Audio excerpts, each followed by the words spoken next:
Rolling.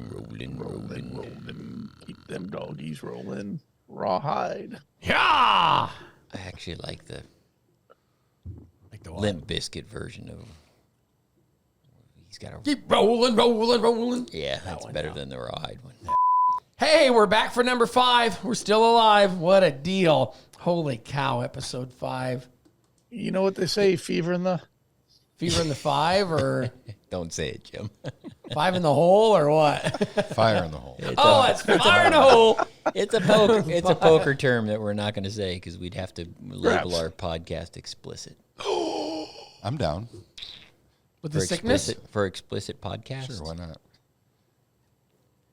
People do say naughty words. It would be like Quite our frequently. podcast would be uncensored, Brett. Yeah, there you go. IMCA After Dark. Oh, like the Trailer Park Boys After Dark. Can we do that? Yeah, we can do it. Just got them. We found out we can say the word whatever we want if we make sure it's explicit. We got to label it. But if we put it Gotta on Facebook, forewarn we everybody. have to have beep, beep, beep, beep, beep, beep, beep, beep, beep. Correct. Or they'll block you for 48 hours or. You'll go to Just the one Facebook word jail. or what? No, they I get think it's more like threatening. threatening. Threatening. Yeah. It's not like Violent. George Like if I Carlin said, I'm going to 7. come over and kick your ass, Ryan. Violence. You violated Facebook. So our last podcast was on St. Patrick's Day, and everybody survived. Did you survive the corned I beef and didn't. cabbage, Ryan? I didn't have corned beef, cabbage, green beer, or I didn't I celebrate. didn't have any green beer. I had the captain's choice or something. What I had, it was some shrimp, some. Did you drink on St. Patrick's Day? No, I did not. I have don't. any I don't drinking. understand that holiday. And people that, and I've said this before, I'm not a huge drinker, but people who go out and like to get drunk anyway just use it as an excuse to Yeah. get obliterated Yeah. without really Pretty much. celebrating Irish heritage or anything like that. Right. I It's just like, let's get I don't hammered. understand. I don't understand it. But I drink green. No, that- you I know- did have a couple of green beers. That's not just national did, yeah. holiday. Yeah, you I did. did. I watched you. You were had a in couple. the booth over there Yeah. drinking your beers. You know, that just doesn't happen on national holidays where It's people just daily. think it's like a day to just, oh man, I can. It's this holiday. I can just get smashed. it's just an excuse because they associate St. Patrick's Day with drinking.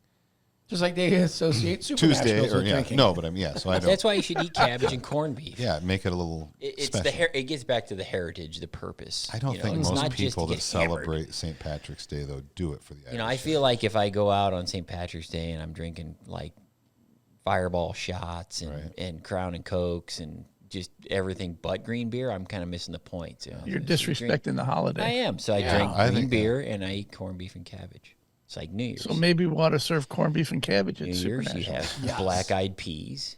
We did not see any green leprechauns or lesbians. I haven't heard from them in a long time. What, the leprechauns or the lesbians? Oh, God, here we go again. Black eyed peas. Oh, Off yeah. the rails. Need a little Fergie in your life, Jim. I had a little bit of a breakout session too, a breakout podcast. We called it with Chris because apparently we didn't talk enough to Chris when Chris was in. No, here. Did he because request that was it? that was like an hour and 12 minutes. He wanted to talk broadcasting, and Chris is good at talking broadcasting. He knows his stuff. He knows what he's doing. He's extremely talented, very intelligent. Has been very good, I think, generally speaking, not just for IMCA and IMCA TV, but racing, dirt track racing in general. But he broadcasts. They do demo derbies. They do Tractor pulling. They do everything on Rivet on the platform that Chris is, I guess, co-owner of. Apparently, they're doing something from Bristol. Yeah, they're broadcasting Bristol this weekend. Yeah. What's it on, mate, Nate? I can't remember what you said. Dirt Tuner. Dirt 2 Media, Yeah. which is another affiliate of Rivet, is got Speed Sport. So you just go to the speed. Yeah, Sport they have platform. a broadcast of the Bristol races this weekend, dirt races. They did put dirt back on Bristol. They did. It would be bad if I said didn't know they put dirt on it in the first place. Wow. Can I They say did? that? They did, apparently. At some point in They time. did like 20 years ago too. They did. Yeah. Wow. Did you live under a rock or something? Yeah, I have my moments. You live under a So we did. Chris and I talked a little bit about it. It's interesting. You know, I It's think Boone, people. baby. Yeah, I think people when you talk broadcasting, IMCA TV in particular, and just general, you get into subscription models, pay-per-view models, and that's really what fans generally want to know is Why not a subscription? Why a subscription? Why not a pay-per-view? Why a pay-per-view? We talked a little bit about that. I'm not going to talk any more about it in this one. So if you want to know some of those things, you could watch that last podcast with me and Chris. If it doesn't put you to sleep, there is some interesting stuff on it. If you run out of melatonin gummies, No kidding. turn Correct. that podcast on. Gummies? Correct. Yeah, I wouldn't watch it Melatonin. if you had plans or anything like that. Yeah. No, if you're, I wouldn't watch it while I'm driving. In fact, there ought to be a warning on that. So it's This packaged. may create drowsiness. Do not operate heavy equipment or Heavy drive a machinery. car. One quick thing I wanted to mention too, it's packet week at IMCA. We have been doing driver packets, decal packets for a couple of weeks now. Trying to get caught up on everybody that bought a license. We usually got racers buying licenses in December of the previous year, so it's not unusual for us to see a lot of licenses purchased for Christmas presents and things like that, end of the year stuff that wives will do for their, or spouses will do for their significant others. So we're getting caught up with decal package. Everybody who will have bought a license, let's just say hypothetically through tomorrow, March 31st. What is today? The 30th. Yep. Anybody who bought a license through the 31st tomorrow will have a packet in the mail tomorrow. We should be all caught up tomorrow with driver packets.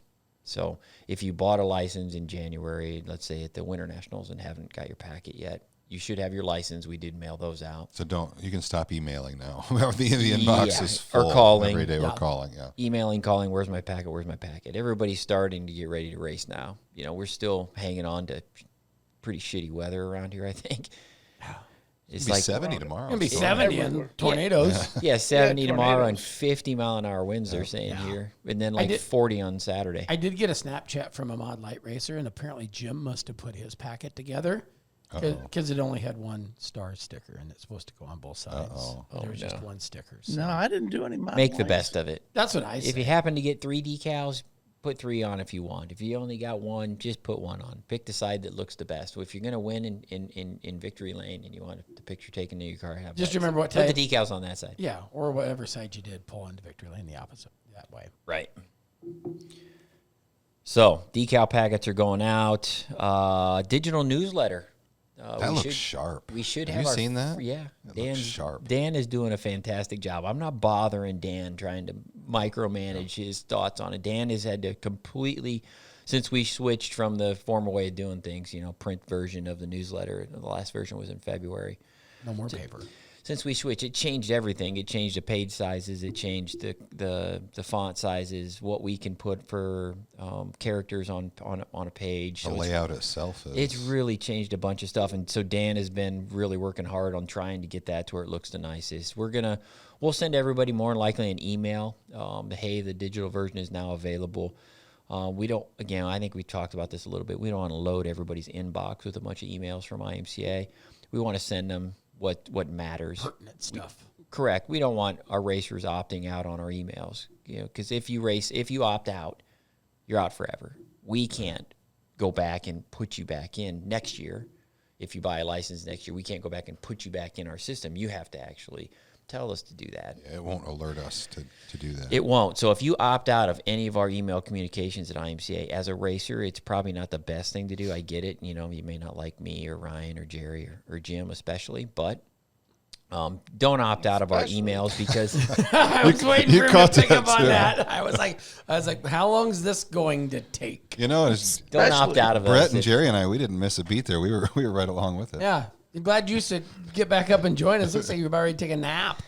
Yeah, just don't opt out of our I'm with you. emails. And typically, though, the emails we send are newsletter oriented or upcoming event things. Correct. So- We don't sell our newsletter list, our mailing list, our email addresses to third parties. We don't give all of our emails to all of our sponsors. Even people will say, can we get your mailing lists or can we get your driver list? We do not send that to anybody.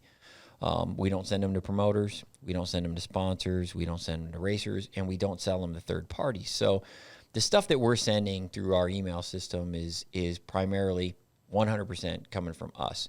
We do some things for our sponsors, but again, we're real cautious about trying to load our email load the emails of our members with stuff that they just don't want, so. And most of the things we send, even especially upcoming event type things, are tailored for you if you are receiving it. It's based on geography, location, the division you race. So if you get an email from us, actually it's probably pretty important for you to open it up. We do try to sort it ahead of time. We try not to send sport compact information to our sprint car racers or vice versa.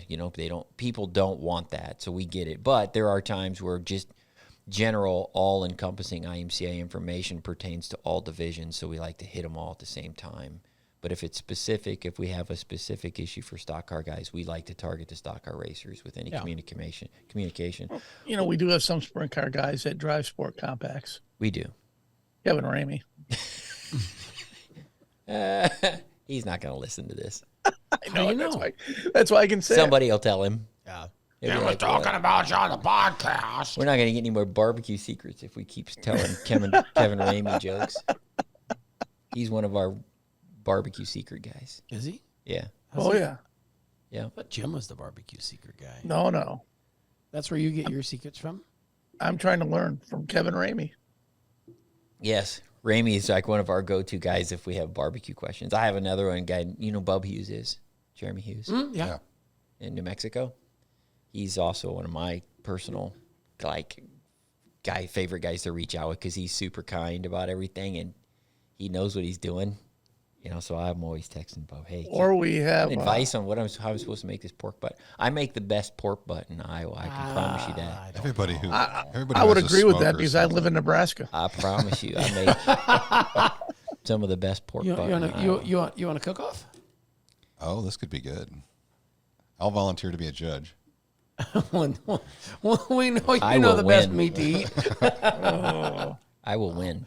You'll probably use your oven, won't you? The Traeger. No, we'll put her on. I'll bring the egg. We'll put her on an egg. You got one of those girl smokers? Yeah, I got one of those easy bake ovens, as You Jim put calls you it. put on a skirt and then fire up your I've pellet. got fire and coal Fire up too. your pellet smoker. Now you're sounding like Carson. Set it and forget it. Gee, look at all the forget it. testosterone in the studio today. Uh-oh. Not that a guy wearing a skirt's an unusual thing. I don't mean that, but Gary, just meant you could put on a skirt and use a pellet smoker That's and it okay. would fit. I've been told that myself. That's why I tell that joke because people say that to me. Well, you have one too, if I remember. I do.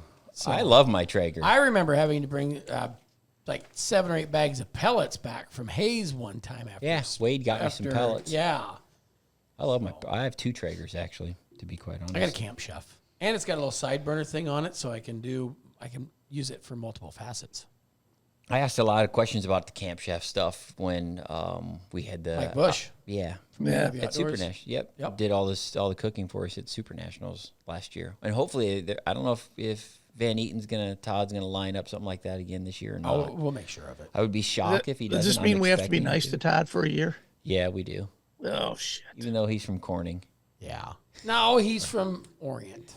close enough. It is pretty close. That Orient is a suburb of Corning, but Kind of like the Orient Express. Oh well, yeah. Well, so Now I'm hungry. What else are you going to talk about? yeah, I am hungry too. This I had on my. Hey, you know what today is? What's today? Opening day for baseball. It is. Is it today? And they got all kinds of new rules to speed the game up. That is.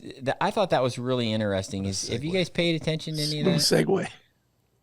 I was napping through it yesterday morning, but they came up with the pitch clock here. What was that, 10 some years ago to help speed the game up there, and then so now they've implemented some new rules. They did. They implemented a bunch of them. I actually pulled them up because I think it's an interesting discussion because at the end we're going to get to racing. Everything we talk about is going to get back to racing, but if you look at how the things that MLB Not everything we talk about gets back to racing. The lesbian DNA testing, we couldn't get that back to racing.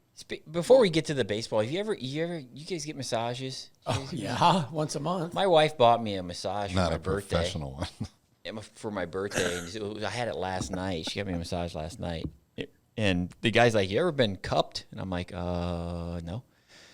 So he like put those cups. So I got all these purple hickeys all over my back right now. But I'm like, holy crap, my back hurts. Yeah, my chiropractor actually does that, but then where my chiropractor is, she's got the other side. She's got Somebody hit me with a bat. Yeah, it hurts the first couple times you do it, but It hurts the next day. Yeah, it hurts right now. because what it does is the suction it pulls the bad blood or the toxins out of your muscle. It's hard to believe I have any toxins in me. So cupped and spoon are two different deals, right? Yes, cupping and spooning are two I'm full different. of toxins. And I did. I did. Surprised it didn't explode. On the massage deal, I did ask my You massage exploded in your therapist. massage? I said something about a masseuse, and she looked at me with this look, and she goes, "I am a massage therapist. Masseuses give happy endings," and I'm like, So you were "I'm looking in the for a wrong place." masseuse. Wait a minute. So that's how you know. One more time, Jerry. Can I write this down? A massage therapist has gone to school to be a massage, and a masseuse. Wait, I got to write this down on this napkin. Yeah, you might. Yeah, you're gonna need that You'll need that napkin after the ending. Yes, but a masseuse. She told me a masseuse gives the happy ending. So it was the massage therapist, so they gave you your body. How do you hickeys? spell masseuse? MASSEUSE. E-U-E. Is that how they're listed in like the yellow pages or on the internet? Masseuse. I remember looking up. I remember MASSEUSSE. EUSE. HAPPYENDING. There, so You look under rub tug? masseuse equals happy face. Masseuse equals happy face, right? Okay. I remember I was working a monster truck show Save at that. that time. It was Hold on, I have Robert bet you Crafter were. with calling. the He's with gonna the. tell you about the happy I was ending. traveling with the United States Hot Rod Association one winter, and Dennis Anderson, a gravedigger. I remember we were sitting there, and somebody comes rolling through. Hey, we found this place down the street, and I went, "Hang on a minute, what are you? Ooh, that sounds like fun." They were full. They were full up for the night, though. I was like, all "Holy cow, booked up. things are cool in Seattle." Let's get back to baseball. Yes. Okay, so the Major League Baseball rules I thought was interesting, and one of the things they did is they limited the shift. They have a new shift rule. Do you watch a lot of baseball, Ryan? Once in a while. No, you have to bring me up to speed. I really only watch the World Series. That's all I about do, too. it. You know, if you watch a World Series this year, you'll see times where the infield is completely shifted to one side of the field or not. Completely. They'll have the second baseman clear over by the shortstop or the third baseman okay, I know clear what you're over talking by about. the second baseman. So they have all these shifts. Well, the league has stopped all that. You can't shift like that anymore. You have to have like you're supposed to play baseball. Position players need Your to be position players need to be where they're supposed to be, and in the infield they can't go clear back out in the outfield for some of So them. they are doing. restrict them to their position. Yeah. So they restricted the shift, which isn't. I don't know if that's necessarily something that's going to speed the game Yeah, up. that's a time. that's not really a It's time. it's more of like how they're playing the game that they're trying to change. But then they've changed. They added the pitch clock rule, which is like the shot clock or the play clock and the play clock in the NFL. Well, they've always shot had a clock in pitch the- clock, though. But They- they've changed the. No, this is the first year in Major League. I don't think they've had a pitch clock in Major League Baseball. They've added the pitch clock. Oh, it's a play clock, is what I'm thinking. They added a pitch clock, and I don't know how many seconds. 30 seconds is what it says here. And they made the bases bigger, which I thought was interesting. 15-inch base to an 18-inch base. They think it's going to. That's probably to prevent injury. No, I think they said it's to shorten the base pass. The base Encourage more stolen bases. Well, they say that stolen bases are up in spring training games, so it's apparently working. They're putting ghost runners in. They did. They've In the done. extra I don't. inners? That's the one thing I don't like. That's the one I thought was kind of weird. I don't. They did that last Ghost year. runner. What's, Yeah, you If start you go the to extra innings, then you start a ghost runner on second base. Yeah, they're going to put a guy on second Yeah, they right did it at the last beginning year, of the too. inning, It's just to try to speed up the game so they can score. So it's who's on. So that'd be really what's on second because you have no idea, right? Well, they put a runner on second base And before Who's the on first what's batter on comes second? up. Yeah, wow. In the 10th inning, there's going to be a guy on There will second. be, yeah. Yeah, I just thought all of those are really interesting. They're telling, they speed the game up. It just goes to show you like how they game up at the baseball, something as popular as baseball and historical as baseball is even changing their rules to adapt to what not only Society. only what the how the game's being played, but to adapt to what the fans What want. they said last year, the average game was 3 hours and 6 minutes. And the changes. They want to cut that down. Yeah, 23 minutes is what I heard last night that the games have been shortened. Yeah. And it's not just a matter, I don't think. I mean, baseball is popular, but it's losing popularity, and I think it's because of our impatient society. I mean, we don't have the patience to sit through a 3-hour ball game by and large. Yeah. I mean, they've tried to speed up NFL games, things college like- football games, things like that. Well, they've definitely sped the or the NBA up for sure. Because they don't call any traveling, so you don't have a dead ball whistle. I mean, there's no joke. you can take 17,000 steps before half court, and it's okay. 34% last year of all plate appearances had a shift ongoing for the game, and 56% had if you're left-handed. So they pretty much were predicting where you're going to hit the ball. Right. So Yeah. they're shifting. So the teams are all shifting to play, and it just changes the likelihood of obviously getting hits and scoring and all those kinds of things. And they've just kind of they've addressed it all. I think it's very interesting. So let's offense, less time is what they're trying to accomplish. correct. which generates interest. So Correct. let's get to racing then. So if you had to make, and I'm sure we could talk rules if we want to. I don't really want to talk rules. If you had to make a change like that in racing, what would you change? If we had to speed up the game of racing, how would you speed it up? Well, I mean, you'd implement a time limit on every race at every track. Correct, which some of our tracks do. Which, yeah, a lot of us do anyway. I think a lot of it would be under caution. Yeah, but how many periods, too. times did you use a time limit at your track, Jerry? Come close maybe last year 3 times. What is your time limit? Is it a minute a lap? Minute, yeah, lap a minute. So if it's 20 lap feature, you get 20 minutes. I think you can do that on a track that size. I know when I was in Independence, we used to have the minute a lap deal. We changed it to a minute a lap plus 5 minutes, just Get a due little to bigger logistics racetrack, and you know. things like Yeah. that. And I think it probably varies from track to track what they do. We do it at Super Nationals. We try to do it at Super There Nationals. are going to be exceptions. Red flags typically don't count Yeah. against a time Correct. limit because it's very time consuming. Yeah. But And Ryan- what's nice about that is everybody can now see, like if you're running transponders and it's on my race pass, you can watch the time. I mean, that's a lot of times if I think we're getting close, I'll look and we're 19 minutes into a 25 lap feature. Right. Yep. Yeah, to me, curfews are an issue. Again, it's a restraint on the time. It's a good thing. I think some of our most well-operated racetracks that we sanction have curfews, and a lot of racetracks. ASP comes to mind. Exactly, a lot of tracks don't have curfews. Well, some have some very strict ones, but some of the ones that have the most restrict curfews actually run the most efficient shows. So it's like they're forced to do something they don't necessarily want to do, and I don't think that people at times like the curfew, but it's smart. You It know you're going provides to a be better out of product. It Yeah. really Correct. does. know you're going to be out of there at midnight. Right. Yeah, I mean, 11, I whatever it think might be. I think we all kind of put I know I put a curfew on myself. I want to be done by, no later on a Friday night than 10:30. Right. We can be done by 10 o'clock. 3 to 3.5 hour show is perfect. Well, people can't sit. The No. people don't Well, want to watch it's if they longer than can't, that. they don't want to anymore. I mean, that's yeah. I mean, don't I think remember- people have the attention span. We live in a society where we want what we want. We want it now, and if we don't get it, we struggle. Yeah, because I remember being a kid, 2-3 classes of cars. I mean, racing started at 8 o'clock, and at 11:15 or 11:30, you were leaving for 3 classes of cars. Yep. People say stuff like, "Oh, nobody stays around in the pits anymore. Nobody stays late, and nobody, on and on and on some of those things."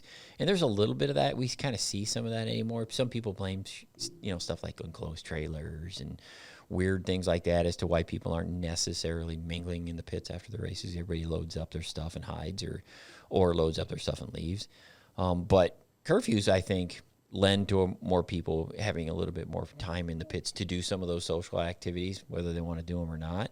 But, if you race till 1 a.m, there ain't no, in my opinion, I mean, at least in my world anymore, there ain't no social, there ain't nothing for me after No, 1 they a.m. want- You might everybody's leave. done. You might leave when your race is over and not even bother for the People show want to to be over. want to have a beer. I'm like, nope. Yep. Well, that's just watching, for example. I want to go to bed. Here in the background, Jim's awesome flagging job at the Clash on the Coast. That was Peyton's deal.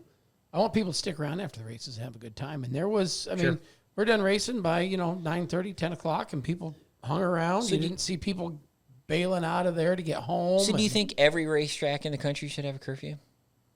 I think Yes. it's all. I don't know. I think it's all Yes. area. I don't know. I think I if don't I- like blanket rules like that for everybody. I think it depends on the product you're putting out where you are. I mean, we don't have procedural rules in place for a lot of tracks as far as cautions, fault, what you do. I think a curfew would fall under that. I think We see in the broadcasting side of things, we see some of these things, racetracks, let's just say that race on the West Coast. Like, let's just use back when we were sanctioning the duel in the desert. A lot of the people in the Midwest were 2-hour time difference ahead. Mm-hmm. So if you're racing out there till midnight, that's 2 a.m. here. Yep. You can see, and Nate would attest, and even Chris would attest, that once it gets to a certain time, you lose people that are watching the stream just because it's too late. They don't care how good the show is or how much they want to watch it. A lot of them would just, it's too late, I'm going to bed, and I'll try to watch the rest of it tomorrow. I mean, there's a lot of that. We see that. So, I think a national curfew, let's just say hypothetically, it was like 10, 11 p.m., maybe even 10 p.m., maybe 11. Do you go to late movies much, Ryan? I have. I go to a movie, I'm a 7 o'clock movie typically, guy. Maybe even a matinee or like late afternoon. What time does the Golden Girl start? 9 p.m. on Hallmark, runs to 11, 12. Then Frasier comes on. I think it's one of those things that I think a promoter should look at their program. And I've always said it, and, we've talked about it for years. You hear so many people that go to like Super Nationals or come to the Midwest and watch the way a race, how we run our shows. Man, I wish we could do this at home. I wish we could do this at home. I always say, just watch. You can. It's putting some procedures in place, and I think you just self-police it. Yeah, I agree with you. I mean, first of all, the city is going to tell you, take like 141. Here, perfect example. 141 curfew is 10:30. I think it's 10:30. They start at 6 o'clock. Lights are out in the pits at what time? And like the lights, lights have to be off in the pit area or on the racetrack and majority of the pit area by 11 o'clock. And they get almost 200 cars a night and are done before 10 o'clock because they have the rules. And a lot of it too comes back to the stem of the racer. If the racer knows they are under a time constraint, they're not going to play possum and wait to bring out a caution. They're going to try to keep their car going. You race at Eagle Raceway weekly. Yeah. You have that instilled in you. Does Eagle get a free pit pass? The guy. Yeah, at Eagle, I think I'm fairly sure he's doing it again this year. Yeah. If your feature goes green, white, checkered, everybody in that feature gets in free the next week. But Eagle doesn't have a curfew, right? In Rogers' mind, they do, but they don't have one imposed by the city. Yeah, but that's sort of like what you were saying. If you know what you're doing. They have a self. Yeah. I think it like goes a back to the spin rules. promoter. It goes back 10 to o'clock. the promoter. It goes back to your Single car caution rules. Right. All those things get back to time. If you have a promoter who's aware, then I think you don't need to be or be mandated. You have to be done by a certain time because you're going to see to it that you're going to run an efficient, good show and be out of there on time. It's like I say, it goes back to the same thing. It's like the Chick-fil-A to the McDonald's drive-through. You can be 72 cars back in a Chick-fil-A drive-through and be out in 4 minutes. You can be the second car in a McDonald's drive-through, and it takes 17 minutes. It's about just speeding your processes up. All hate mail to Urbandale, Iowa. Well, I'm just saying. I mean, if you're a McDonald's franchisee. I timed that one time, and it was McDonald's crazy. night at Again, that Marshalltown depends. Speedway. That's not always every McDonald's. That's not every Chick-fil-A. There are exceptions to every rule. That goes back to management. Exactly. That goes back to Ryan, implementing those policies. So curfews, we talked about that. Ryan mentioned too, just like caution periods in general. What if you had an actual caution clock that said, okay, when the caution comes out, you've got whatever it may be, 1 minute. If you don't get where you need 2 to minutes. be, Yeah. you're done. Well, it's got to go both ways. It's got to go for the racers and the you people got. in Yeah, I power. mean, your race director, your scorer, they've got to be the minute. Everybody has to be on the caution clock. You've got to, because you've got 2 minutes to get these cars lined up and get ready to go. And now you're going to have an exception to that when you get two cars that are hooked together and they got to. Yeah, but you can get everybody else lined up while that's going where that's on. done. If you think about, like, let's just say Boone Speedway, 14 seconds to get around that place probably on a lap? At speed, probably. 16, close. figure 15 seconds. 15 seconds, Yep. you can make, 4 laps a minute? Mm-hmm. Roughly. Yeah. So if you have a 20 lap, what's that, 5 minutes? 5 minutes. Features 5 minutes. You put 20 cars out there, or I think they start 24. And you give them 24 minutes, you're giving them 19 minutes of caution laps, caution time of non-racing activity. Even that, to me, if you think about it, seems incredibly inefficient and wasteful. You know, races shouldn't take 30 minutes. There's no race that should take 30 minutes at Boone. There really shouldn't. Well, it shouldn't anywhere, really. Yeah, shouldn't. I mean, when it's not like we're running cautions, though. It's not like we're running 100 or 200 laps. You know, so you're running very short. I think this is one of the problems that racing has, dirt track racing has at times is it's incredibly inefficient in aspects when it comes to cautions. And you see people, we see it all the time, spin out, they'll stop.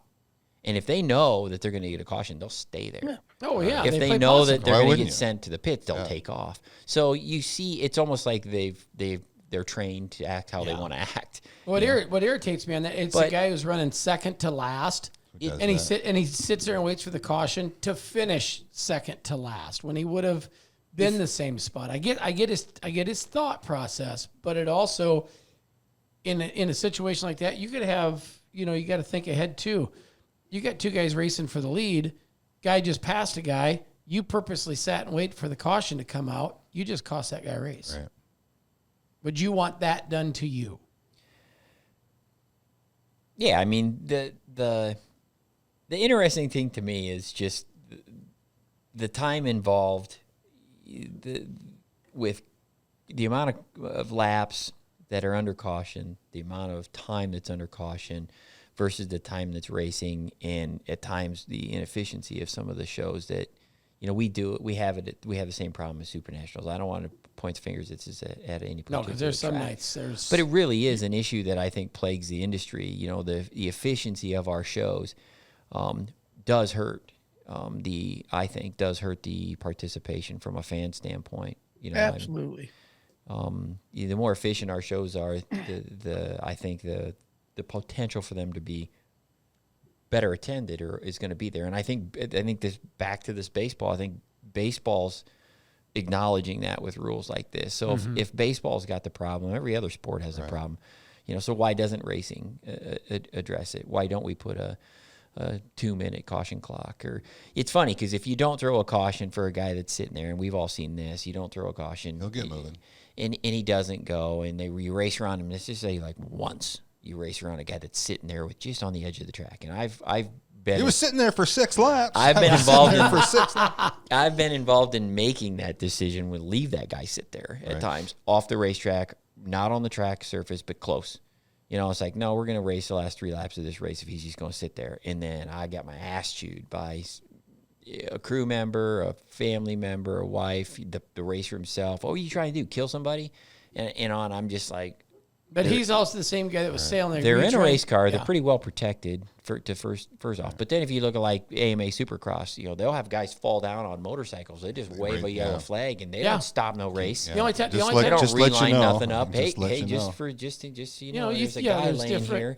Flat track motorcycle. They drag him off by his foot and then, I mean, they don't mess around. So there's a lot of sports that have acknowledged this kind of stuff. And at times I don't think circle track racing isn't. You talk motocross like that. A guy goes down. And when we try to, or when people do, they get mad. Yeah, guy goes down. You pull the yellow out. If it's a double, you can't take the double. If it's triple, you just roll over top once it's. Yep. I think the bottom line is every entertainment business is focusing more and more on customers' comforts. Whether it be a quick show, movie theaters. They all have these big lounge seats and. They'll serve you dinner and stuff like that.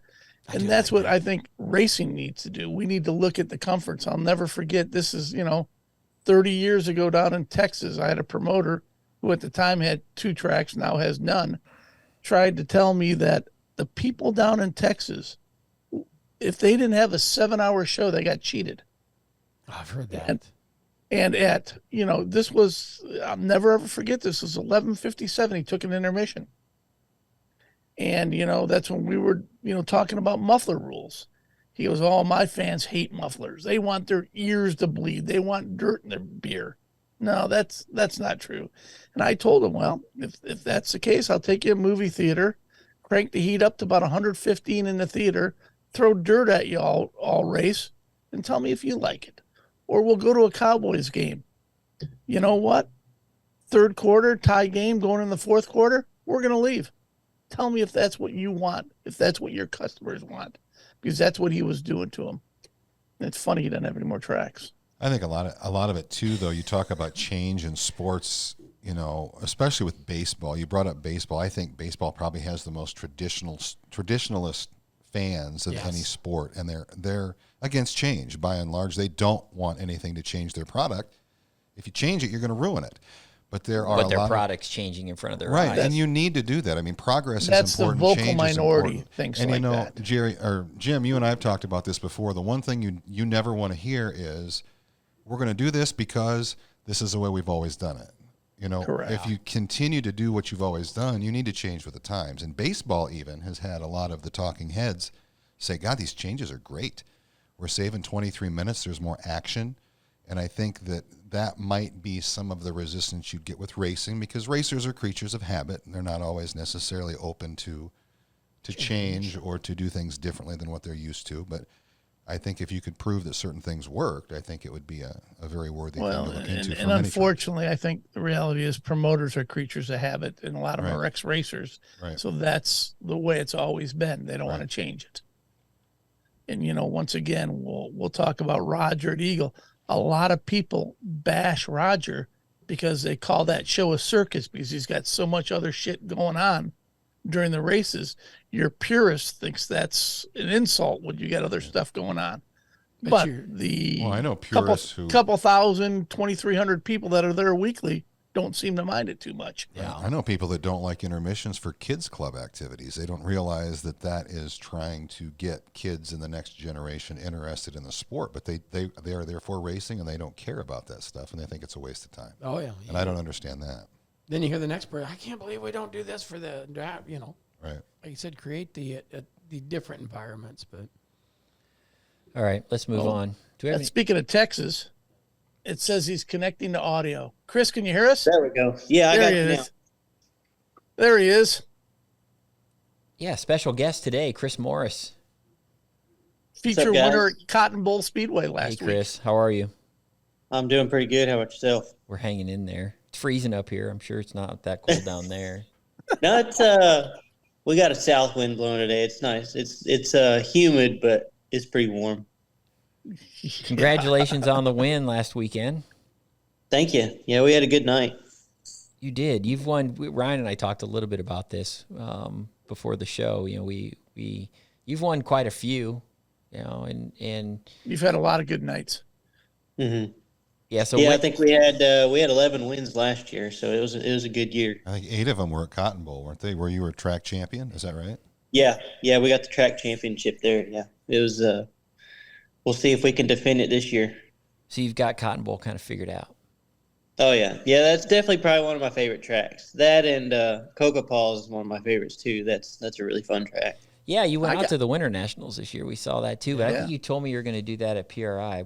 I saw you like back-to-back weeks late last year. You came to the banquet with your father, and then you were at PRI. Like, was it a week later, 2 weeks later? I think, a couple weeks later. Yeah. then It was they were pretty close to each other.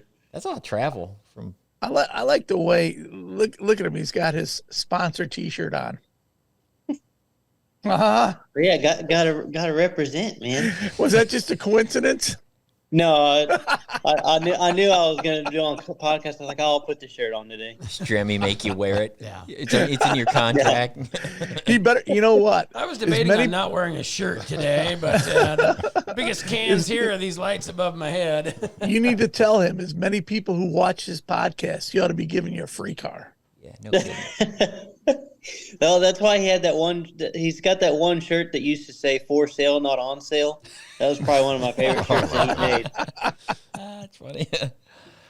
So yeah, you won 11 races last year. I think you won like 5 or 4 the years previous to that. 20, 30 wins, I think, sanctioned. Yeah, I think it was. few. I think the year before that was something like 6 or something like that. I can't remember. You've got a lot. So from a win standpoint, do you have one that stands out? Like this was the most The important? first one by far. It I stands mean, out in your mind? just having to overcome the back injury and stuff like that, and finding something else that I loved as much as motocross, and all the times I came up short. I got second place. I don't know how many times before I finally got my first win and finally get that first one. It was definitely an emotional night for me and the family. Just, everything we've been through as a family with me getting injured and then us taking on this new journey with the dirt track racing. It's definitely probably the one that stands out the most. And for all I know, probably will always be the one that stands out. Yeah, for those of us who know you, I mean, there's a lot of people that probably don't know you personally and maybe not know your situation. Why don't, if you As don't Facebook mind, shows. yeah, as Facebook proved over the weekend, we all saw that post, and I think you know what we're talking about. Explain your situation for those that don't know you personally. So I think it was, let's see what years, October 26th of 2014. I was training for the Dallas Supercross, had my pro license, everything ready to go, and was at a practice track down the road from the house and came up short on a jump, went over the bars, and when I did, the bike came over on top of me and hit my back and ended up breaking it right about my belly button level. So that's where my level of feeling stops, and I have nothing, no sensation, no movement at all from belly button down. So, and doctors pretty much said, there's no chance of walking. So I started looking at another outlet of racing, and a friend of ours that we knew from years in motocross, they had sold all the bikes when I got hurt. It kind of scared him, I guess. And he invited us out to a dirt track, to Cotton Bowl, actually. And, man, I just kind of, the gears in my head started turning. I'm like, man, I told my dad, I was like, I think we can make one of these where I can drive it. And my mom still has a Snapchat that she screenshotted on her phone. I took a Snapchat and sent it to her. I said, I think I'm going to take up dirt track racing. So we were there every weekend after that, and ended up trading one of my dirt bikes for a modified. And, man, we just got into it. We had some people help us with some parts and stuff to get going. And, just tagged the field, I think, the first 5 races and just dove in head first. And here we are. And the transition then. So explain how you drive the car. Explain how you race without the use of your legs. So I steer with my left. It's always one arm on the wheel, or one hand on the wheel. And then on my right side, I have a lever that comes up next to me, and I put a clutch lever off of a dirt bike, and I squeeze that for my gas, and I push forward on the lever for the brake. And we just tied it down to the brake pedal. So the master cylinders are still in the car. We just don't have a pedal. It's same kind of firewall. It goes through the firewall, but we just connect the cable directly to the part that's in the driver compartment.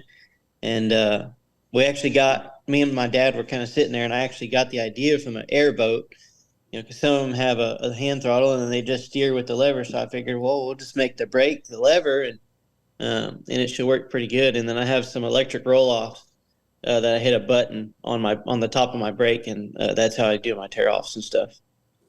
Wow. Were you as successful on a bike as you are in a race car? Were you just as good on a bike? Locally, yeah. I mean, I was probably, I was definitely the top guy in my area locally.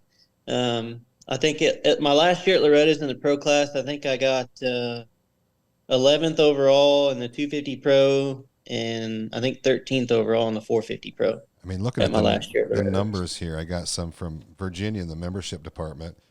Entering this year, not including your win so far this year, you've run 233 sanctioned races in your career.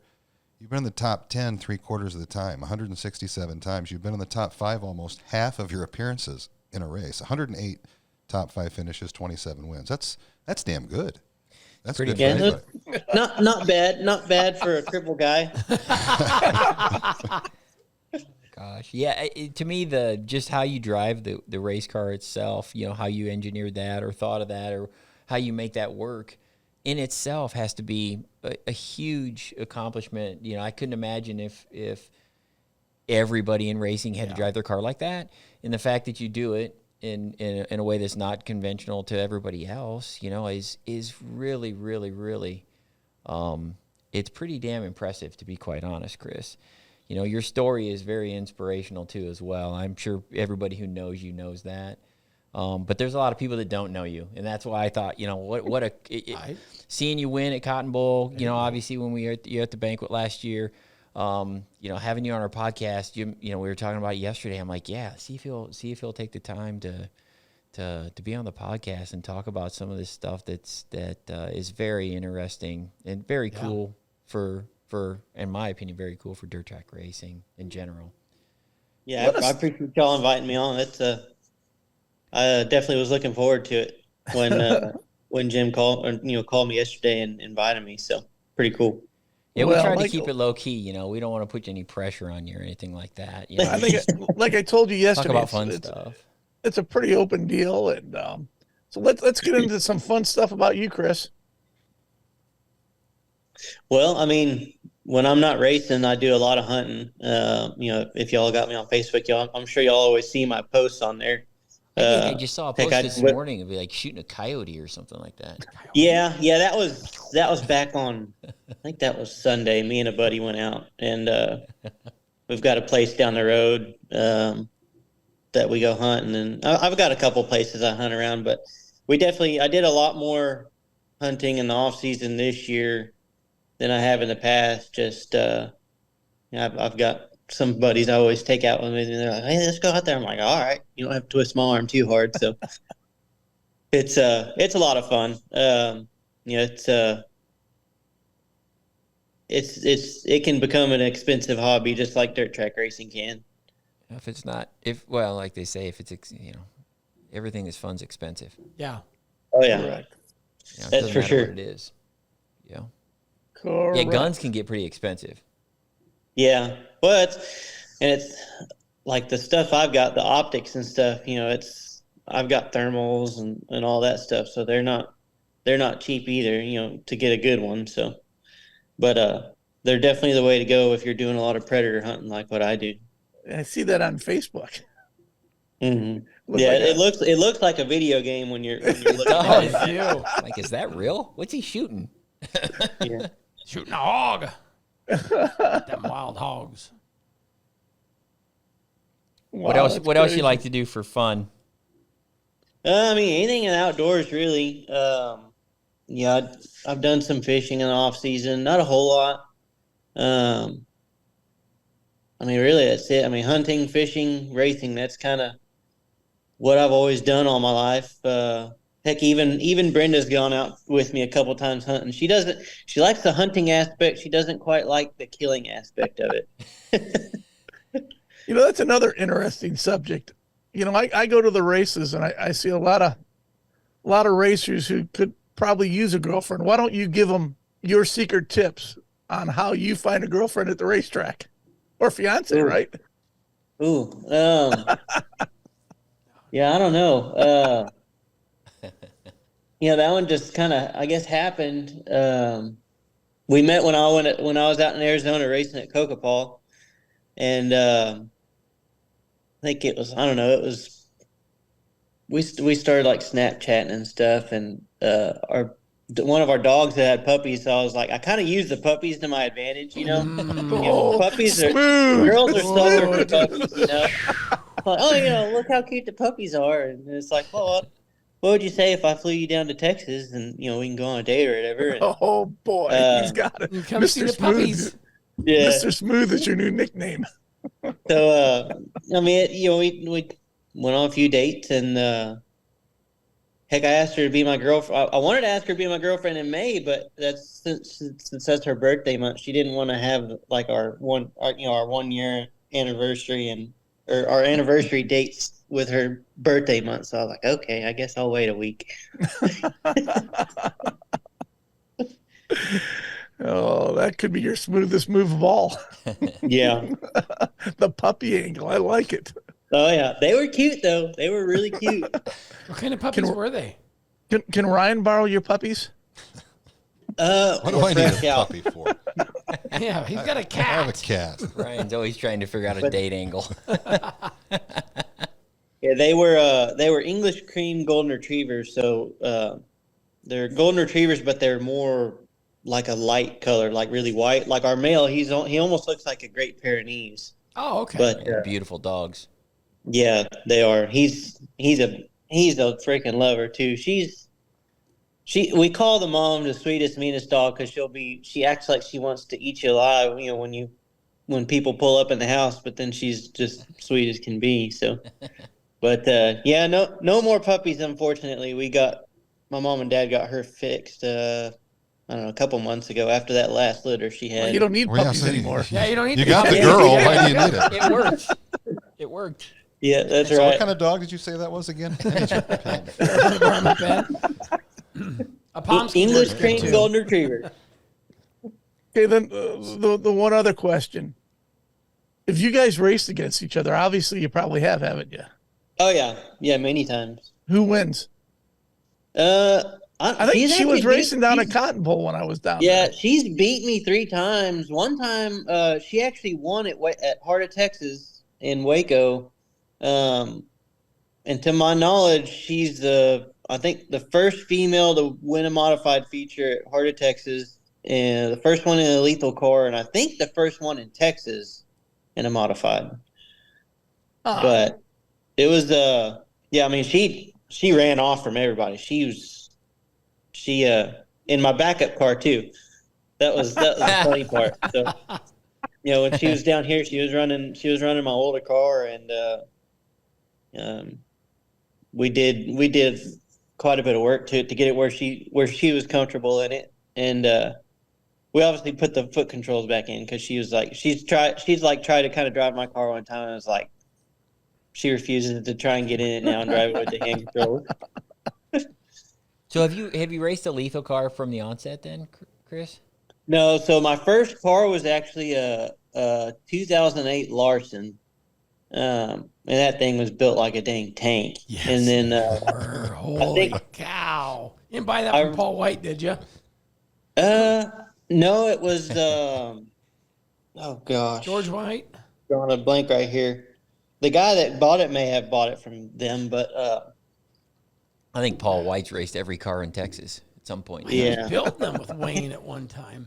But I can't remember who I bought it from now. I'll remember probably after I get off the call. But anyway, I had it for like a year and a half, and then I bought a cam car, and I think we raced that one for a couple years, and then we got linked up with David and had him build us a car, and he pretty much just took what we had for controls and kind of made them more compact and like built them into the frame, and made it a little more efficient. So everything just works a little better now. yeah, I think I saw an article on that somewhere. I read something about that, how you worked with David a little bit on it. That was kind of what I was curious about. Is who engineered that? I mean, obviously you kind of knew what you wanted, but you can always make improvements in racings like that. Even something is like that. You're constantly probably trying to prove your process and how you're racing the car and make the car, for you as best as possibly can. Because again, your situation is so incredibly unique, and so impressive and inspiring to people who don't know you. It's really, really interesting. Yeah, and that was one thing when we met David. So before we ordered a car, we actually had a family reunion in South Carolina, and we had a friend that was like, "Well, we're not far from David's shop. Let's just go stop in there and y'all can meet him and whatever." And so we went in there and go in the shop, and after seeing the craftsmanship of what he puts into those cars, it's like, man, we got to find a way to get one of these cars. And back up, I think before that we met him at Batesville, and it was either before or after, and I think it was after, because he came over and kind of looked at the car that I was in, the cam car. I was like, man, how the hell do you drive this thing? He's like, because I guess what him and some other people, what they can't understand is, I guess most of the feeling when you're driving a race car, you feel it through your butt, and since I can't feel that, I guess he couldn't believe how good I could drive without having that feeling that everybody else has. So, and I don't know how I make it work either, but it works for me, I guess. Yeah, you're figuring it out Yes, it for does. sure. Yeah. Successfully. It's crazy. I mean, there's got to be a lot of surprised people that will watch you race and then watch you get out of the car. It's Yeah, there's people all the time that they'll come to the pit after the races, especially new tracks that we go to. And we went to Wyoming this past year. They had that Clash race, and we had an awesome time up there. And just all the people that came to the pits afterwards, they're just like, it was like people were saying you were in a wheelchair, but we didn't believe it. We had to come down here and see it for ourselves. You mentioned Wyoming there, former IMCA modified racer from Rock Springs, Zach Hensley. Zach. Same deal. Had Hand controls. hand the controls hand because he was paraplegic. Yeah, and I think Zach I talked to him at the duel about it, and his dad Will. I think he had like a motorcycle type handlebars. Yeah. In his car, and his throttle was actually like a twist throttle, almost like a motorcycle. That's why I was curious what you were using. Yeah, I remember seeing videos. I think I've even, if I remember right, when I was starting off, I had kind of talked to him about what he was doing for controls and stuff like that, and just kind of got a few ideas, and just kind of did some stuff a little different that I felt might work a little better. So, because we thought about putting the twist throttle in there, but when I kind of thought about it, in the mods you trail brake so much. I don't know, with having to push and twist at the same time and keep it where you want it, to me seems like it would be a little difficult. So we just kind of strayed away from that idea. Yep, it's very interesting. Each his own. Yeah, exactly. Yeah. I just can't get off your Facebook with that hunting video. I mean, I don't think I've ever gone hunting, but that deal makes it look kind of neat. Oh yeah, Look like a goddamn Navy SEAL or something out there shooting them deals. Thermals and night vision and all that stuff. Yeah, You are it's fun. We prepared have a for the blast. zombie apocalypse. Yes. Well, I want you on my side when that happens. Yeah, no kidding.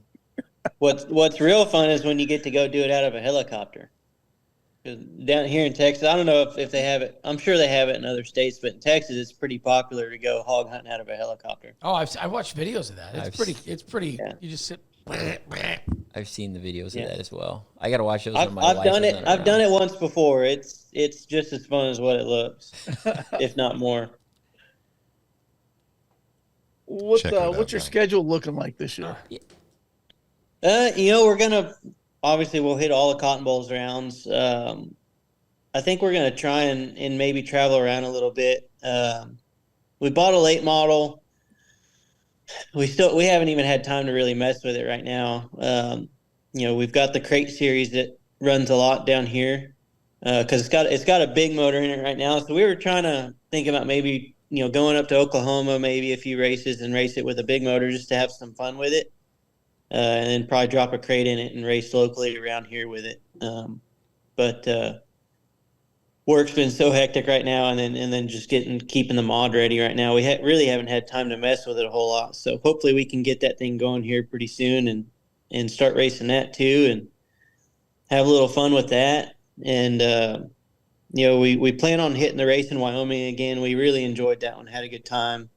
So we're gonna hit that one, and maybe we're gonna try and do some stuff. I think hopefully some stuff up in Iowa this year. Me and my dad have talked about it the last couple of years and just have never been able to make it work. But we want to try and put like a week trip together where we can go up there and race for the weekend and then just come home after that week.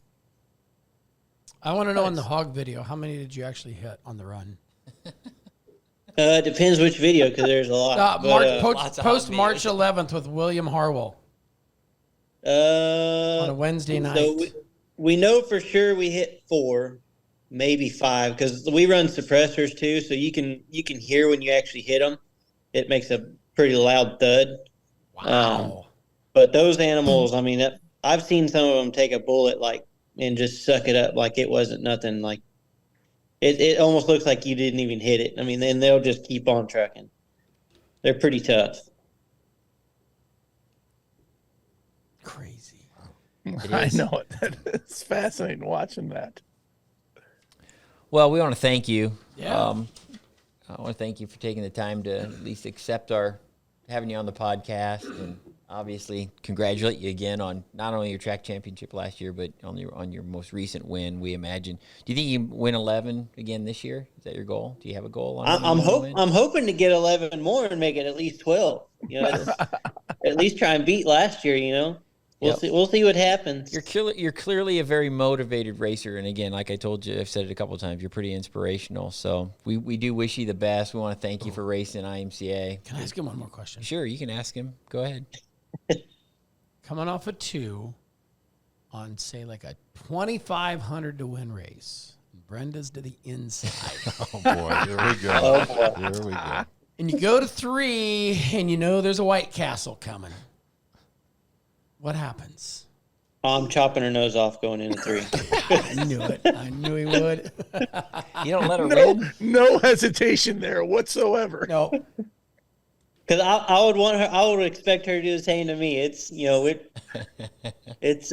we're just as competitive on the track as anybody else. So both of us want to win when we get out there, and I think that's the same for any couple that might race against each other. You know, once you strap them belts on it, you definitely still I race everybody with respect. And if I get into somebody, it's usually not intentional at all. And most times I'm the first one over to their pit to apologize. And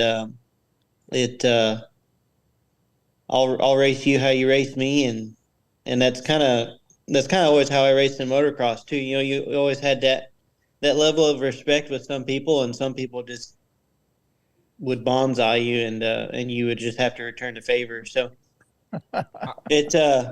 we all want to win, and I think everybody knows that. You know, especially if you're racing for big money and you have an opportunity to take the win, it's I don't see why you wouldn't. You know, and it's hard to get mad at somebody for wanting to do that. So at the end of the day, it's all left on the track, and we still got to be cordial in the pits afterwards. You know, it's I know sometimes it's not, but I think everything kind of just works out, and then anyway, everybody kind of just eventually gets over it.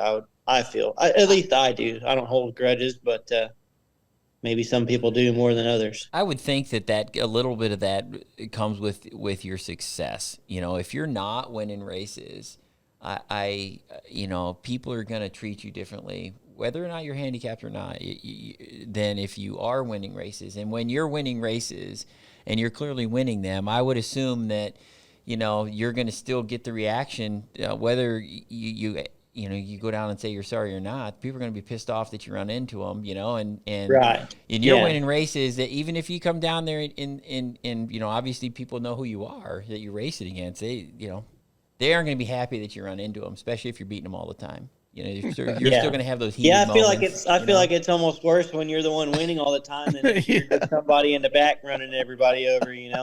Correct. So. Well, and the other thing, of all the tracks I think I've been to, you have probably at Cotton Bowl the most primo pit spot there is. Oh, underneath.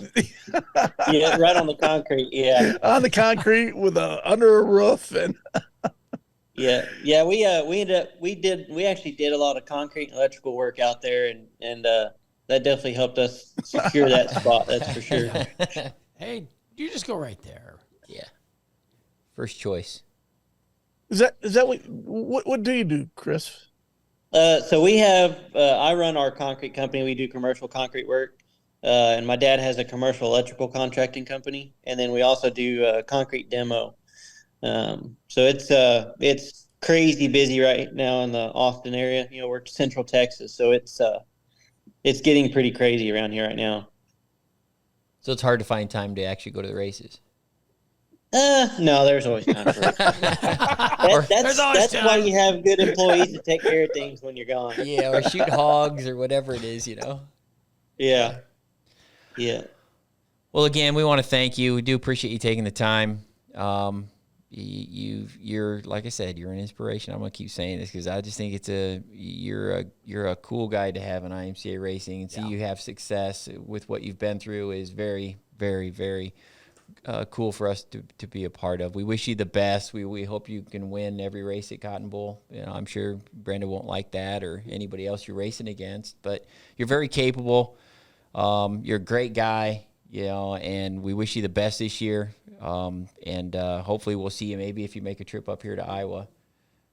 Heck yeah, we certainly hope to make it up there. We'll definitely have to let y'all know if we get to make it up there this year. For sure. Absolutely. Yes. Absolutely. And I'm sure we'll run into each other somewhere down the road. Oh yeah. Yeah, there's plenty of races to go to, so I'm sure if not, maybe hopefully we make it to the banquet again this year. Yeah, hope to see you there. All right. Thanks, Chris. Have a good Thank day. you We very appreciate much. it. I appreciate the invite, guys. Y'all have a good one. Thanks. You We'll too. see you. Thanks.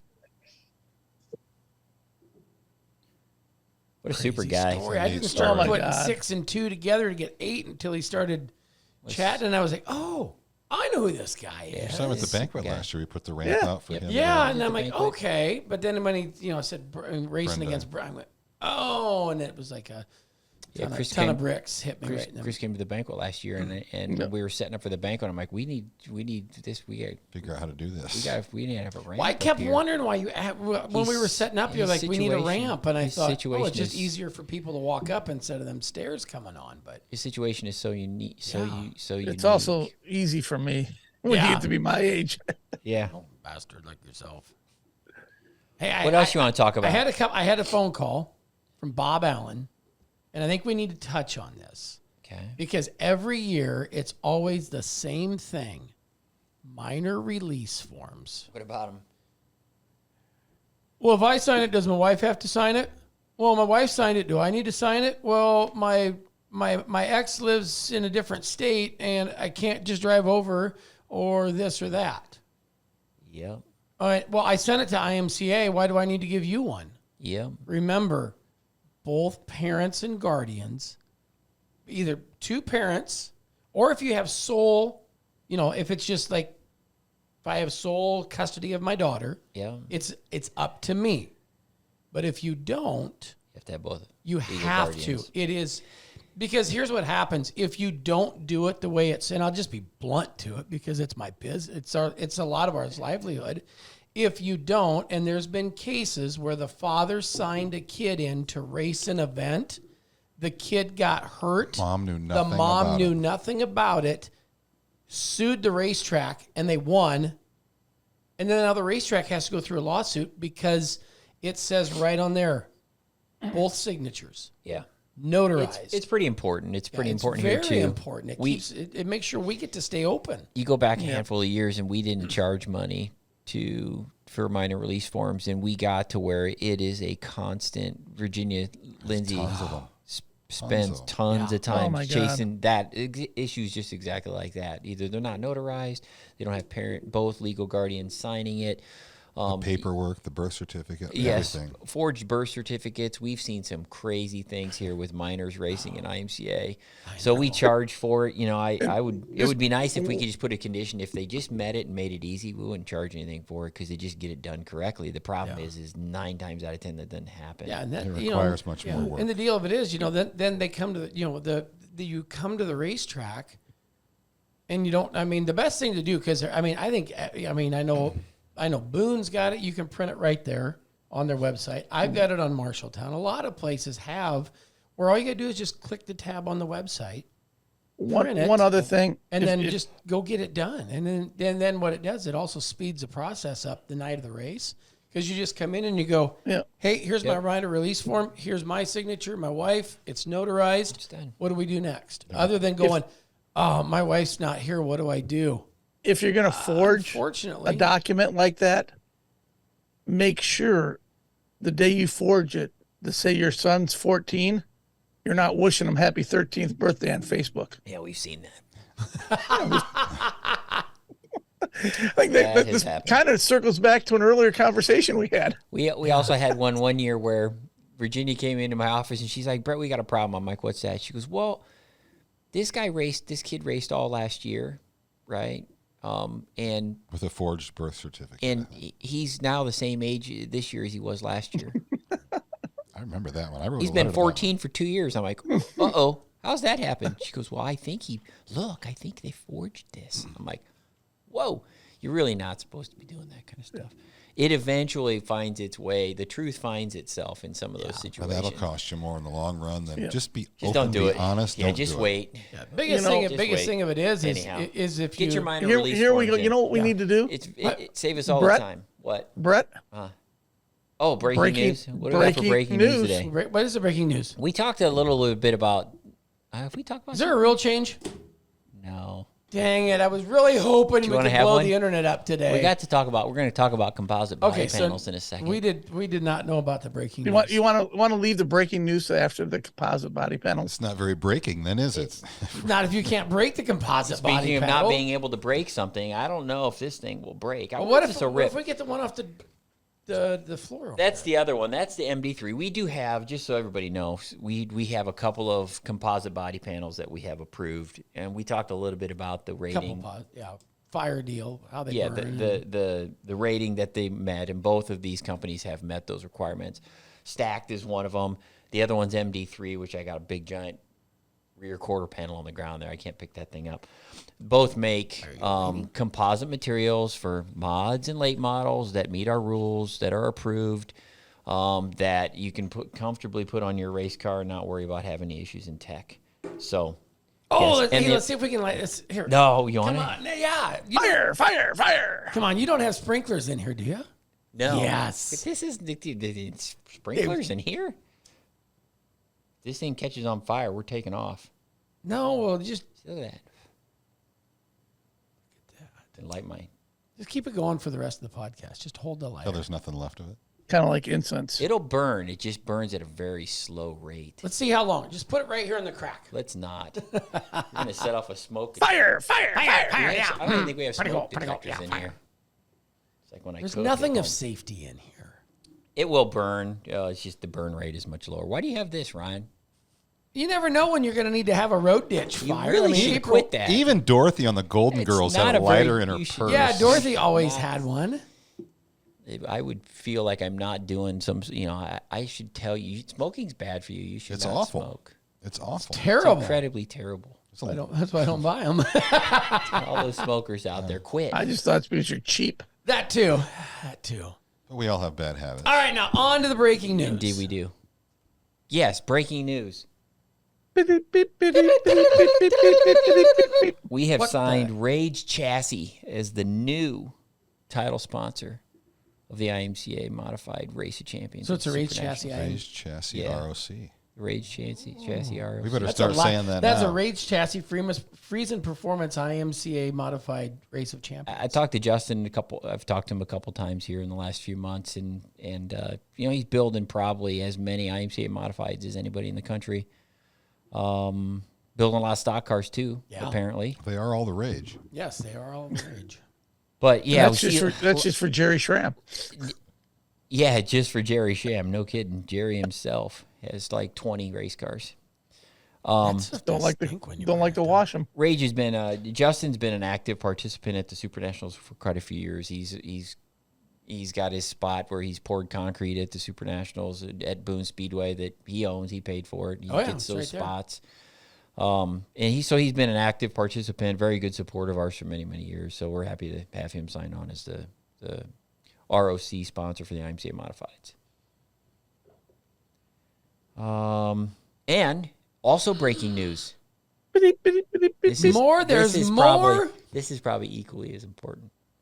Ryan is no a Vintonian.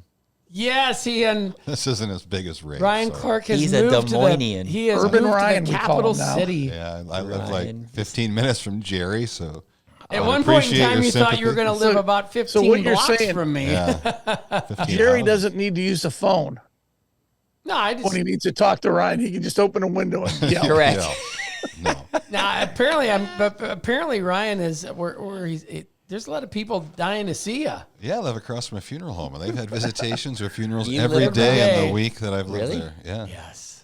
My social life has really picked Is that up. I got creepy a lot out of of Yes. dead And people. apparently his neighbors have a specific time of the day they like, 4:20, Yeah. and it can happen at 3:15. I need Ever seen the to movie make Wedding? some new friends in my neighborhood. Wedding Crashers. Wedding. Oh yes. So yeah, so There you go, the Ryan, funeral Ryan moved to Des crashers. Moines. What, was it a week ago? Has it been that A long? week ago. I have We can go never- today. It was a week I've ago never today. seen. Yeah, Now I don't. Now you be nice. Now I am You going seem to be happy, nice. I said Ryan. there's but one. Ryan is not the most physical person because I used my brain and my mouth to do my work. he didn't think this out and got a second story apartment. To where you don't need to steps. even give any You have specifics. an elevator, or on you where got to I- walk steps every day. Walk steps. 15 steps. But then, it was nice. It was right up the street, up the steps. But after about the 15th trip up, My knees hurt. his mom goes, "Ryan, you need to take a break." I know this is tough. No, I You were like winded. I hadn't eaten. I didn't eat in like 2 days. You'd look like Jim without a sandwich in 2 hours. I said this move exposed that I'm not in shape. So and now he's I been own walking that. every day. No, I mean you're making a big deal out of Now- this. now- I mean, now you don't he's need to share accomplishing these walking- personal stories. I might walk walking back to and Des eating. Moines. He's still the same Ryan I know. He walked in the office today and went straight to the candy jar. Actually, Yeah, I he went did straight go to the right. bathroom. Well, yeah, he kept telling me we'll go to Guitar. Go to the bathroom. Snackles hasn't changed any. no. No, but you did go right to the snack. Zombie counter. burger now. Yeah, I've been to Zombie Burger quite Zombie a bit. Burger. Yeah. I've been there. Love I need to go to Zombie the Burger. grocery store. They I put, went like, to peanut- Tasty Tacos. Yes. Yeah, it's like I'm hitting was this all for right. me. Yeah, it's even marginal anymore. was all right. I'd rather go to Zombie Burger. Don't they have like a I've peanut never butter and jelly been. burger Yeah. there? Oh yeah, and I have like an Elvis. You've burger. never been to Peanut- Zombie Burger, I think Jim? that's You No, it. have I've to- never been there. Ooh. When you pass through, let me know. And So we you can help me down my stairs and we'll go to Zombie Burger. Yeah, We need to time it out when there's a hockey game, though. Nate, how long have we been Saturday talking and Sunday. For? An hour and What about 10 minutes, Wednesdays? 15. Hour and 15 minutes. We started this podcast talking about time limits, and every time we talk about our podcast, we're going to have 60 minutes. And we That's the blow right Brett Root through it. effect. Come on now. Well, it Sometimes. is. It's I like a mean, driver's meeting. Yeah. But there hasn't Well, been a this lot was of a repetition. 2-hour scheduled podcast. We're going to cut it off in an hour 45 or hour 15 minutes. Oh, we're ahead of time then. Yes. So we'll have to figure out when we're going to. This is The Fever, the 5th episode of season 2. I have to figure out. I have you to were get a looking for more colonoscopy in cowboy. the next 30 days, so we could do, like I said, we could do like the Katie Couric version of IMCA Dirt If podcast. the doc will strap a We can have a colonoscopy Put a session GoPro on. of on the scope. me at the hospital. Nate, do you think you could get one of those scopic cameras that they could just go right up there with it? We could get video just a evidence GoPro. that we could Just a get it. GoPro. Hang on a minute. Yes. Hang on a minute. Yes. Did you drink all the serum like you're supposed to, sir? Yes, I shit for serum. a day. Yeah, well, that's you're the worst still, part of that experience. Is the You're prep. still full. I'll never think of Gatorade the same way. It's the most. It's. No, have you had my one? God. No, Like, I you've was had at the them, haven't doctor you, the other Jim? day, and Jim Oh, gets yeah. them daily. No, it's the worst. It is the worst thing. The prep for a colonoscopy is the worst. Want me to What's punch going him, on? Jim? I don't know. Nothing, Jerry's just go- making fun of just- you. Just go back and watch it. You'll be like, "No, he's right. I don't watch Wahoo these was deals. right." So you got a Frostbuster coming up. Yeah. Hopefully we can. Are you going to Bust race and it? frost. Yeah, we're gonna run Thursday, Friday. Well, I mean, looking at the forecast, you're gonna hang on. Ooh. Beep, beep, beep, beep, beep. Damn it. I paper lost. covers rock. So the likelihood he may actually race it. Speaking of that, we've had some tracks make some adjustments this weekend Yes. to try to outthink the weather. Yeah. So It's ho- been a yeah. miserable spring. I don't really think winter's letting go. It's No. kind of let go, but it's just like in We between had winter. we had a mild winter, so it's just kind of lingering. It is. It's just not warm enough to race, and it rains at the wrong times or it snows at the wrong times. I mean, they're talking 70 and thunderstorms with possible severe tornadic activity. Yeah, it's supposed to be nasty tomorrow As for opposed us. to non-severe and then, tornadic. and then, activity. then Saturday, Sunday, Monday, But gonna be regular. so honestly, we've all been around racing our entire lives. Most of us, all of us have, really. Yeah. Do you really think we should be racing in Iowa in March? Yes or no? if you Have you don't, been- did you- have you if been No, on I don't want now, an explanation. I if want if you on don't yes schedule it, the or weather no. will be nice. Yes. Yes, if you can. You think we should be racing in Iowa in March? If you don't schedule it, the weather will be Ryan's a yes. 75 and 80. Jerry? Yes. Yes. I personally Jim, don't are you care. a yes or a no? I'm going to go no. I personally no. don't care. I Now, don't okay, care, now give but me your aspect of why if weather is conducive of Because the racing. likelihood, like Ryan said, I get it why. We schedule it just in case. The likelihood of it being nice, really nice, and the track conditions and the weather and everything being favorable to line up to where it's a really perfect night of racing Slim to none. is low. The likelihood is low. It is So low. even if you do race and it's kind of okay out and weather-wise, lots of times the racetracks aren't, the frost is not really like, they've still got track issues. So I don't ever think it's conducive or good for racing to put cars on racetracks and tear shit to pieces and tear brand new race cars up and just freeze people out. There's just all generally kinds of things. people aren't going to have fun. And I think don't the only think that's a reason good- people do I that don't is- think that's a good setting for a positive And then, Jerry, outcome. you're in the spot. So let's say next week And I it's sanction supposed to races be- for a living, so it's I supposed just to don't think be it's best. 45 degrees and 36 at night, but no rain. Do you race? That's first of all, Yes, I no, wouldn't want to Jerry, be making yes, that no. decision. Yes, no. Yes, no. First of all, Yes, if I no. can get the water turned Yes, on to no. the buildings, that See, question a becomes question like 'cause that the thing of makes it me is- question why would you consider it? That would make me a no. If I can get the water turned on in my buildings, if you have to question the ability to do that, how did you ever put this race on the schedule? That would make me That's no. what we're saying. If you don't know if you're even going to have water, then what made it even an option to you? It's weird because You did it because we've always done it this way. It's always been April for a frost. No, because yes, because traditionally we start racing in Iowa in April anymore. In April, yeah. April. And normally it's end of April. A lot of tracks do end and of April. and there's been some springs where I can remember sitting at a racetrack or multiple racetracks. Prime example, 5 or 6 years ago, Spring Nationals, Beatrice, 75 degrees, over 300 race cars. Prime example, 3 years ago, 2 inches of snow at Beatrice. Had to cancel, but you could. I think that It's a gamble. Do you try to find the needle in the haystack? Is that one successful show worth all of the misery and the frustration of the preparation that fails for the other 4, 5, 6 shows over a 7-year span? Why do you the Have- negatives outweigh the positives. Yeah, in do my that. Yeah, opinion, in I these think circumstances. we've traditionally started in April. Do we lose many of our April races? Yes. At the Could same we time- still start racing in May and have track conditions because of a wet April, non-conducive a race? It's that. the weather playing the patterns odds, are really though, Jerry. changing too. Yeah. around here, We I can race think. later into the year now. I mean, before you would race in the Yeah, we spring could- and yeah. not race in the fall, but now it seems like the Now it fall seems like might we be can more race into appealing November. than March. Right. Well, but once again, some of the changes that are taking place this weekend to try to outthink Mother Nature and beat her. At Hayes, the Sunflower Classic is now a It's a one-day one-day Saturday show. shit. And at Eagle, the Topless Nationals, I think, is what Roger's calling it. one day Sunday show. And One-day Sunday show. Yeah. And if you can start racing But those if you can Eagles- start racing like a 1:00 on say this weekend where it's supposed to be, 57, 58 degrees.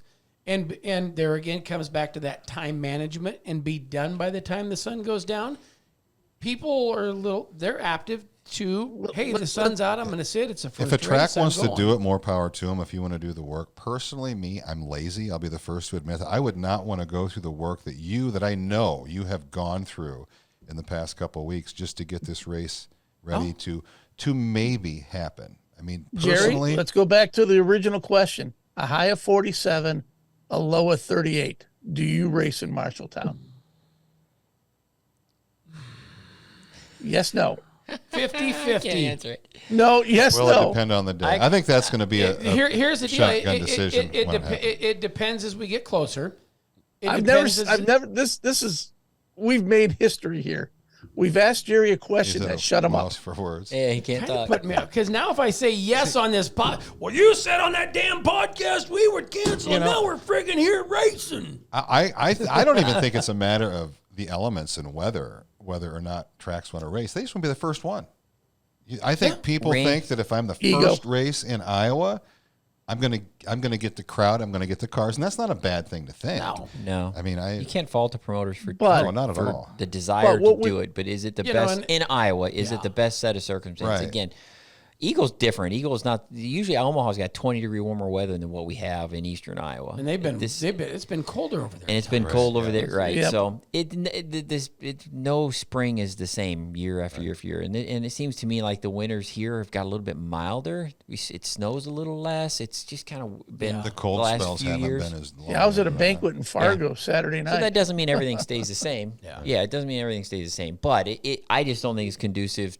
It's the outcome is the negatives outweigh the positives more so in those circumstances. Well, to race and under I think conditions like that when everybody's eager to race, and we've all seen it. yeah. We've all seen. One We've of the all went. changes- We're going to sanction races that if Yeah, they want to look at sanction. the people who went to Arizona. We're still going to sanction them, but do Yeah, I but think they it's knew the it was best? gonna be My 73. opinion, I not get it. necessarily. Yeah. So If Well, Jack one wants of the to do it, more things- power to you. I think that's changed is use Abilene for an example. The cold weather forecast scared racers away I would agree because Right. the forecast of for the the temperature. icebreaker was not much better than an icebreaker. No. It was. And it for was- I Texas, was there. and It for was cold. Texas, that's even worse than it would be. You know, you- racing down there at 45 degrees and racing in Iowa at 45 degrees A lot different. is 30-degree difference. Right. but 10 For you- 10 years ago, would the racers still showed up where they had Yes. different breed of racer. Yeah. Now they're not. For years, Lottie at Boone Speedway had the policy. 50 degrees. 50 degree. That's what he would tell me. 50 degrees. We don't race, bud, if it's less than 50 degrees. That's what he'd say. 50 degrees, we ain't racing, bud. I'm like, okay, no problem. So you'd watch the weather, and I remember it wasn't that long ago, maybe a year or within the last year or two, he's had some very cold nights at Boone Speedway and raced. 43 degrees one Saturday. When And we I'm like, started Lottie, racing. I'd call him. I'm like, you racing over there? Yep. I'm like, what happened to the 50-degree Lottie? Yeah. He goes, okay, whatever. Is that a So weekly thi- show? No, it was Special? It was for a Frostbuster Frostbuster. weekend because I remember we moved Pay-per-view is what happened. That year we moved everything back a week because of the weather. I know we couldn't race at Marshalltown, but Lottie says, "Hey, we're going to race. The track will be But ready." how much has IMCA changed some of those decisions? What do you mean? Now the promoters know while the people might not be in the stands, Yeah. they'll be paying to watch it. Oh, you mean IMCA TV? Yeah, that's what I meant. That's why I said IMCA TV. How Yeah, the much is streaming. that? I think the streaming probably impacts some facilities in ways like that where they can possibly make it make sense. I mean, obviously we did it with the pandemic with no people in the stands, but that's a little different. But Yeah. but I would say that not every facility could rely on their streaming revenue to recover grandstand losses based just solely on weather. No. I think that's a stretch, in my opinion. I'm not convinced that every racetrack in the country can survive with having absolutely no people in the grandstands every week and just streaming their event and just the racers in the pits. I don't think that that's a good. I No, don't, because, I mean, I don't there's- think yeah, that they could do that in any circumstances for long term. Because there's the Sometimes things you yes, miss, but you most miss, of the you time miss no. out. You miss out on your concession sales. There's a lot of things. So many things that you can miss out on, and just racers. Then in turn, they don't want to race in front of. I mean, I had people nobody say there. that all day. I had a promoter tell me that just this last off season. 5 years, there ain't gonna be nobody in the grandstands at these races, and everything is gonna be streamed, and that's how you're gonna watch races. And I thought that's very interesting thing to have somebody say to me. I don't see it happening. I don't necessarily No, agree, but I thought I think that's one of the things baseball's doing right now. The attendance is down and revenue's up because of streaming. yeah. Until Bally Sports goes bankrupt and throws all that into a loop. Well- it's a good plan to get punched in the face. We're way past our time limit. Anything else you guys got to throw in there anymore? No more breaking news or anything? I think you No. covered it all. Yeah. Little racing this weekend. Little, possibly. Weather permitting, and of course, weather permitting next week. We'll have Thursday, Friday, Saturday Frostbusters up this way. Yep. Everybody's Harlem's gonna- racing next weekend. Yep. There's all kinds of. It's racing starting to going get on. serious. We're starting to see it. April starts this weekend, and by And the end of again- the month, most of our tracks will be scheduled to be open at least. Yep. And if you if you've bought a membership up through tomorrow, the 31st of March, your decal packet is in the mail, so you don't need to call and ask where your decal packet's. I can witness It this is because showing. I've seen them It's go showing out up. the mail. I have fun. I've been helping What's with the a lot post of that. We office kind of think do it when as you a go group. to the- It's really fun seeing the different names of people, and we could literally have a list of famous names that race in IMCA. Right. It's just you're like, Bill Gates. I mean, it's like you got a Bill Gates that races in IMCA. Did you know Bieber races with us too? It's just interesting. Bieber, yeah.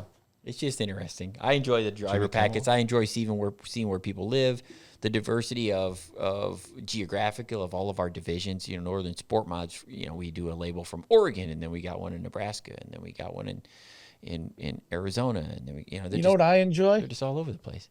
Putting decals in envelopes. Yeah, I know you do. I've seen you throw away perfectly good decals and envelopes because you were pissed off you couldn't get it to work. So we'll try to get a podcast in the next week or so. It might be tough with your schedule over at Marshalltown with the possibility we'll watch the weather. You guys are always welcome to carpool back with your sled dogs. We did. We carpooled today, Ryan. Was I it look good? like I'm covered in dog hair. I need to. We could have a podcast, Ryan and Jerry's travel. Yeah, we could have a segment. I don't think that'd be very exciting. Put a GoPro. Yeah, really, today wasn't very exciting. He looks at me and he goes, in your car, and Ryan's got a dog sitting on his shoulder. I had dogs all over me. I was covered in dogs. Luckily, you wear your shitty T-shirt. What? Luckily, you wore your shitty T-shirt today. Oh, you don't like this? The back of it's really nice. Yeah. At least a third of it. Two-thirds of it is. 2/3 are nice. Yeah, the guy in the middle. All right, let's wrap it up. All right. If you can't make it out to the races and it's broadcast on IMCA TV, just buy it. You want to watch it. Just buy it. Tune on in. If you can't join it live, remember that $24.99 replay pass with proceeds of that $24.99 going back into racers' pockets that race at racetracks at IMCA TV broadcasts at. So until next time, it'll be number 6. Number 5's in the books. Thanks for tuning in. See you next time.